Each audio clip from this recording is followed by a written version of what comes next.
in the end, it finished 4-4. I think we can call that a Premier League classic as we welcome in Dimitar Berbatov and Mario Melchior joining us in just a moment. Let's show you the table, though, to show you where Manchester United are as it stands right now. They are 6th at the moment after quite the game here, but it is more dropped points at Old Trafford, something that will be highlighted, no doubt. But let's talk now to Dimitar and Mario. Let me start with you, Dimitar, because what a game that ended up being. Absolute chaos from both sides. Well, it was a crazy, crazy game. Unfortunately for everybody connected with United, it didn't end with a win for United. But this is the problems these days, that United are dropping points easily, conceding goals easily. When they get the lead, when they score goals, then the defense is not doing their job properly. Couple of the goals today going throughout the middle of the defense, where we had some very young players in the back in Heaven and Euro, but still was not good enough. When you get the lead, especially at Old Trafford, you need to hold it. So you're annoyed to not come away with the win today then? You think they should have made sure that happened, Dimitar? Yeah, because obviously they were going to be jumping to 4th place, I think, with 28 points. With game more than the rest, but still though it's a major boost in confidence when you get higher into the table. First half for them today was brilliant, to be honest, for United. Second half was a different story, and they were lucky not to concede a 5th goal in the 96 or 7 minutes. It was when it was a great save from the goalkeeper. Yeah, Mario, as we saw in that game, both teams had the lead at one point. Both teams threw away leads. Both teams could have won it. What was your take on it? No, I was watching the game. I just couldn't believe it because, I mean, as a neutral, you know, you go to the stadium, you think a lot of goals is fun. But if you look at any other team, you understand, well, whatever you're on, you look at it and you think, like, what's going on? Because first, you understand, they're going down, then they come back into the game, they start leading the game, and then you think, okay, you see Amorim going from the side, like kind of waving his hands and saying, like, we got to shut it down now. And they cannot shut it down. In the last 9 games, Man United have always conceded a goal. So how are they going to shut it down? Even when they're leading, you're still worried that you're going to concede. Okay, they concede after, and then, I mean, they were fortunate, like what Dimitar said, you know, at the end, they could easily concede way more goals than they conceded. For United, it's 7 points dropped in the last 3 games at Old Trafford. That's something that you could see Amorim's face at the end. He was annoyed. Well, we've kind of acknowledged that going to Old Trafford nowadays isn't what it was back in Dimitar's days, for example. But you see the issues, particularly with this Manchester United. Now, if you're Bournemouth, well, both teams, you scored 4 goals and somehow you haven't won the game, you're looking at issues defensively. Bournemouth have theirs, and you kind of want to excuse the goals they conceded as individual and maybe a one-off. Petrovic was a very good goalkeeper, but both those opening 2 goals were simply awful from him. And then they build on that.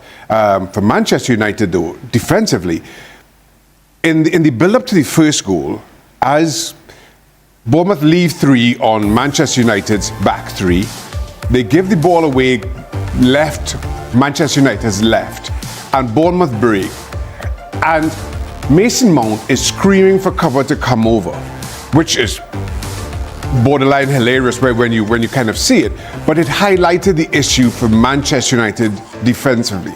There is simply no pace through the middle of the park. So whenever the ball whenever the opponent finds himself in comfortable position, today Bournemouth and more times than not Tavernier, they were simply able to just run at this back 3. And as Dimitar mentioned, you've got 2 young centre-backs in Euro and Heavens, no real support, and then you've got talents like Tavernier and Evan Nielsen in trying to deal with those. It was absolutely a recipe for disaster. And the trouble is, from a Manchester United perspective, you wonder where the help is going to come from. I'm a huge Kobe Mainoo fan, but he doesn't have pace either. So now these are the questions.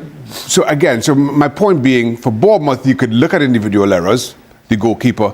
For Manchester United, it's more a squad issue. It's more a midfield issue. And I'm not sure how you fix that quickly. What do you think, Dimitar? Yeah, but Well, I completely agree because not only that, but Amat, he is not a defender, but he's forced in a way to play almost like as a wingback at times. So when you have Evans and Euro, always young players with a great future probably, but still at times unexperienced one. And it's like I saw the game through the middle of the defense, two of the goals there. This is a lack of understanding, anticipating the games at times. When you don't have that much pace anymore in the middle of the park and you have someone who is more mobile and more pace in the middle of the park, they're going to overpower you at times, and that can lead to danger like if it was today. Credit to the opposition, of course. They will take the points, but they'll be probably regretting not winning in the last minute. But for United, major questions again are in the air. How can we stop leaking goals, even though we're playing with the fives in the back, but we still conceding goals, easy goals as well? So what do you think the answer is, Dimitar? How to stop leaking those goals? Well, if I knew the answer, I'll be the manager of United probably, you know. But as everybody connected with the team, everybody is hoping that the solution to this question will be found in the near future, because dropping points in the back of the championship, when it finishes, you're still going to be far away from the first places where you want to be. So in the end, it's about the team performance, individual performance, of course, when you're in trouble. But as a team, as a system, as a players, they need to be better on the ball. When they don't have the ball tactically, but this comes with making mistakes and learn from it. Just learn more quickly when you're young players. Mario, when you look at it with the defender's eyes, what do you think the solution is? No, we talked about the guys at the back. You understand? I mean, I was one game I saw close, for example, for Heavens. He's a young kid. He's playing, right? And when you're young, you want some help around you, but he's not really getting any help, and that's one of the key things. The other part is what I look at Man United is when they play against a big team, they're very compact. When they have so-called, with all the respect to Bournemouth, when they turn up, it looks like they're facing a team that's wide open, and they don't mind, and they don't like. We're talking about the pace, but the pace you can only tackle when you compress the game. But they don't compress it; they just put it wide open because they have the feeling, and I think like Amorim has the feeling that I can really play them all. I can play them out. When I have the ball, I'm going to dictate the tempo. I'm going to find my pockets and everywhere where I can open the team up, but that's not happening, and I think that is what the biggest problem for Man United. And then the pressure, because you don't do that, you put more pressure on the back. When more pressure gets on the back, you start making silly mistakes. Dimitar, you might have seen before the game as well that Ruben Amorim said that he and the United team are underachieving. Do you agree with that? United is underachieving for many years now, and that's the problem zone. Everybody connected with the team knows it. Everybody expecting more. Every new season is expectation for something new, that this is going to be the season for let's go there and push further and further. Expectations are high for this season, and the pressure is there on the team to perform, on the manager to deliver, and when they are dropping points, of course it's going to be underperforming. Everybody will see that. More than that, it's entertainment for everybody watching from the outside, like today's game. It was entertaining, goals, chances, up and down the pitch. Yeah, that's all okay. But when you play for United, you want to win, especially at Old Trafford, especially like today, visitors, when, with all respect, they're lower in the table, they need the points, they're fighting for the points, but this is the games you need to win. This is the games when you don't drop points, otherwise you're dropping back into the table. Dimitar, let me stay with you, because obviously there's another solution to be found for the games that lie ahead. You're taking a look at Manchester United's upcoming schedule, because we're looking at the games that the boys who are off to the Africa Cup of Nations, like Amad Diallo and Brian Mbeumo, could be missing, especially if their teams have a deep run. How are Manchester United going to fare without them? Well, it's always difficult when some of your most talented and bright players and good in shape players go away. And the fixtures in and around the Boxing Days are the most important. I remember Sir Alex Ferguson telling us, if we get out of these fixtures with a lead and we stay at the top, then we'll have even more chances to be champions. So as long as they produce good results around the Boxing Days, where there's a lot of games to be played, and get out with, a good sum of points, they will continue the season on a high. But as we saw, United have tendency to dropping points when you don't expect them or expect them, depending how you look the game. But this type of fixtures that are coming, they look good on paper, but at this moment of time, United can drop points obviously against anyone. So I am cautious and hoping they will take their lessons from the mistake they're doing and start to accumulate points. Otherwise, problem will arise, question will arising. Again, the future of Amorim will be under questioning.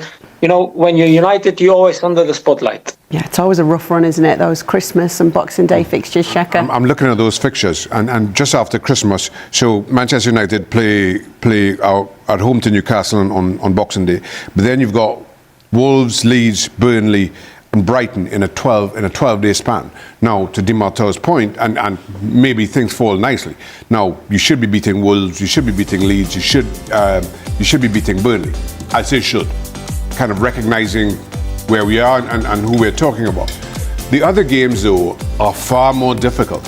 Villa are in a great run of form. Newcastle, Brighton, City are all tests for this Manchester United.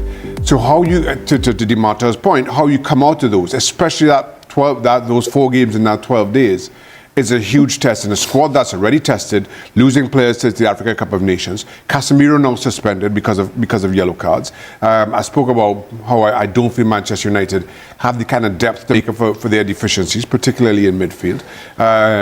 It all of a sudden becomes a real concern for Manchester United. Now, I say that, and Di Matteo made the point, had Manchester United held on, had they won 4-3, all of a sudden we're talking about a team that are sitting 5th, same points as Chelsea in 4th, and maybe it feels a whole lot different.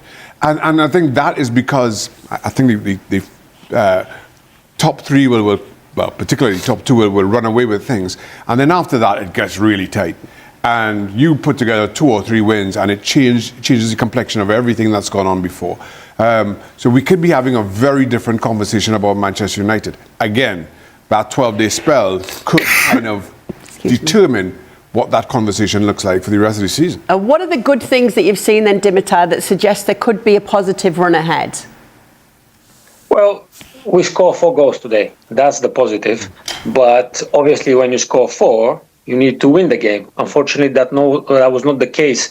And going back to that Christmas fixture around Boxing Days, you have on paper teams that you normally should beat. You should win games. But today was that the same example. You should normally win against Bournemouth, right? You normally should win games like this at Old Trafford, but you don't. So this is the uncertainty and inconsistency that United is having again this season, where they should win the games, they don't. And sometimes against the big opposition, the big games, they surprise you and then win the games. But they should find that consistency. When you score 4 goals, normally you should win the game. But obviously that was not the case today. So the major concern is how to defend, compact, and not letting easy goals. Because we have the quality up front to score goals, to make chances, but compact in the back should be working better. One thing's for sure, Mario, you can't miss Manchester United at the moment. You've got to watch them. No, of course. I mean, it's a big team. Regardless if you go and play there, you want to beat them. If they come to you, you want to win too. It doesn't matter what Man United is in the league. They will always have that. Everybody will watch them in that kind of sense. So that's why for them, they gotta do something about it, because now even we're talking about the players who are leaving, right? So some are going to take over the positions, but some of the guys that are taking over the position aren't even playing. So you put Mino on today, for example.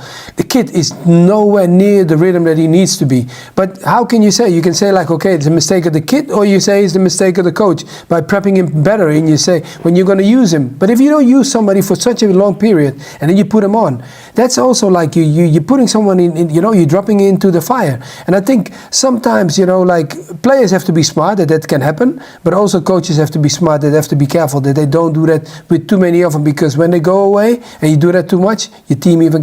Ruben, I just wonder how you unpack what we've just seen here at Old Trafford tonight. I think it was a fun game for everyone at home. I think we started really well. We did a very good first half. The result should be completely different. And then, again, I think 6 minutes of the second half, similar to Nottingham. We lost the concentration, and they scored 2 goals. But we managed to get back to the game. We scored 2 goals again, and then we have to finish the game. Just a throw in our possession. We need to close to think about not to go again, but to take calm and to close the game. But in the end, it was a fun game.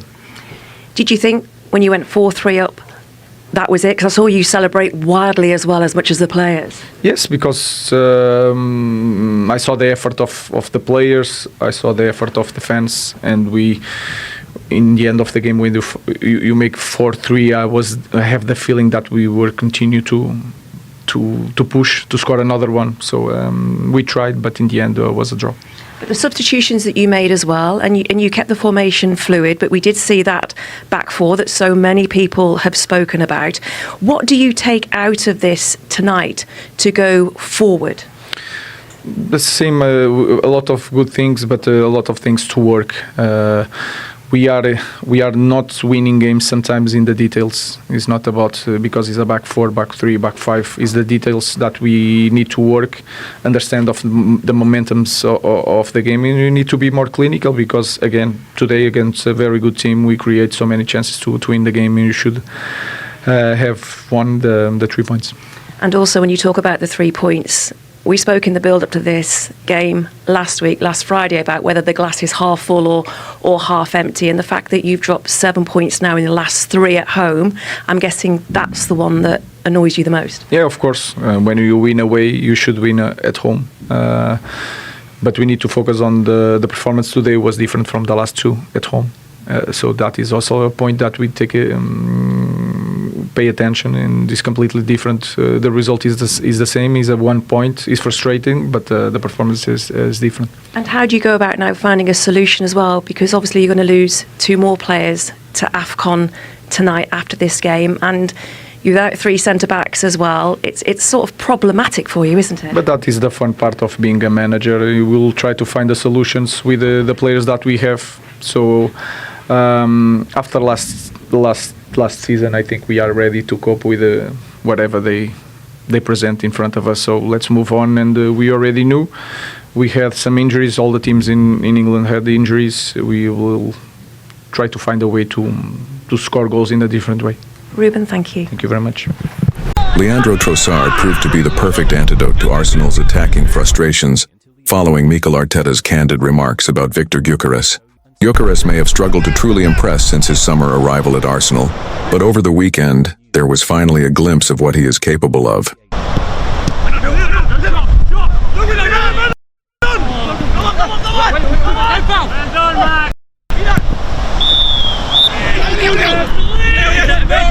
More importantly, Trossard showed exactly why he could be the key to unlocking the Swedish striker's full potential during Arsenal's hard-fought 2-1 victory over Wolves at the Emirates Stadium. The 31-year-old winger injected fresh energy into Mikel Arteta's side on Saturday night and helped breathe new life into the Gunners' attack. Shortly after replacing Gabriel Martinelli in the second half, Arsenal found the breakthrough.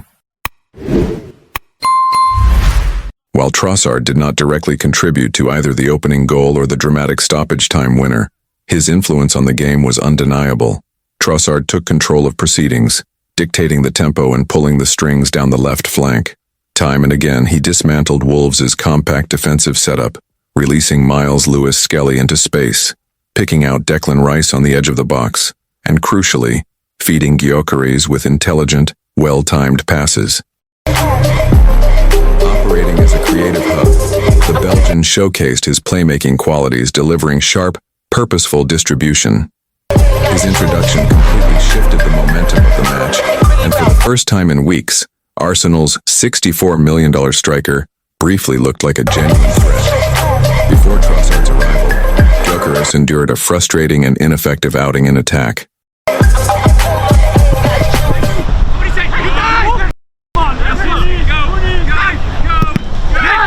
In In fact, the Belgian was the only player to carve out a clear-cut opportunity for the 27-year-old forward, slipping a simple yet incisive ball in behind the Wolves' backline.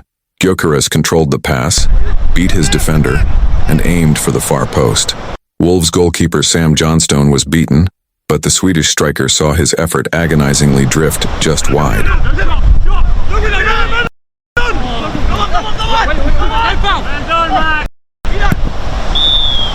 If Arteta truly wants to get the best out of Gyökeres, then granting Trossard a more prominent role in the starting 11th could be the solution. Speaking to TNT Sports after the win, the Arsenal manager openly addressed the challenges facing his marquee signing. "It's a collaboration between the two," Arteta explained. "He was in some really good positions, but the ball didn't arrive quickly enough, accurately enough, or with the precision a number 9 needs to score."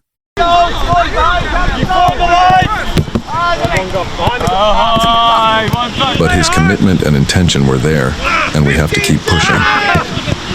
Arteta was equally vocal in defending Gyökeres prior to the match, urging patience with the striker's adaptation to English football. "There was huge expectation because we were signing a proven goal scorer, probably with the best statistics in Europe," Arteta said. "But he's coming into a different league, the most demanding league in the world. What happens if he doesn't score in 5 or 6 games? That was the only question I asked him. How are you going to react if you don't score in 5 or 6 matches? Can you handle that? And what about the next 100 games? That's what people need to see. The sample size is still very small, so leave him alone. Let him do what he does best. Support him, and I'm convinced things will come good." That message from Arteta resonated beyond the Emirates. In the days following the Wolves' victory, the debate around Gyökeres intensified among pundits, supporters, and former players. While some questioned whether Arsenal's record signing is truly suited to the Premier League's pace and physicality, others pointed to the structural issues around him rather than the striker himself. Much of the post-match analysis focused on Arsenal's chance creation and balance in the final third. The Wolves game highlighted a recurring theme this season. Gyökeres often makes the right movements, but the service into dangerous areas has been inconsistent. When Trossard entered the match, that problem briefly disappeared. Arsenal suddenly looked more fluid, more unpredictable, and far better equipped to supply a traditional number 9. Former players speaking on television and radio were quick to note the contrast. With Trossard drifting inside and linking play, Arsenal's attacking shape became more compact, allowing Gyökeres to stay higher up the pitch and occupy central defenders. That, in turn, created space for midfield runners like Rice and Ødegaard to arrive late in the box. It was a glimpse of an attacking formula that Arsenal have rarely sustained this season. The reaction from supporters has been equally divided. While frustration with Gyökeres' goal return remains, there is growing appreciation for his work rate, physical presence, and willingness to press from the front. Many fans now see Trossard as the missing connector, the player who can translate Gyökeres' movement into genuine scoring opportunities. Internally, Arteta faces an important decision. Persisting with a front line that isolates Gyökeres risks damaging the striker's confidence, especially with tougher fixtures on the horizon. At the same time, promoting Trossard to a regular starting role could mean reshuffling wide positions and reducing Martinelli's minutes, a bold call that would not come without consequences. Yet football at the highest level often comes down to chemistry rather than reputation. The Wolves match suggested that Arsenal's most expensive signing may not need drastic changes to his own game, but rather the right supporting cast around him. If Arteta embraces that idea, Gyökeres' slow start could soon be remembered as nothing more than a difficult adjustment period. For now, the pressure remains. Goals will ultimately define Gyökeres' Arsenal career, and patience in North London is never unlimited. But with Trossard offering clarity, creativity, and calm in possession, Arsenal may finally have found the key to unlocking their striker and turning promise into consistent production.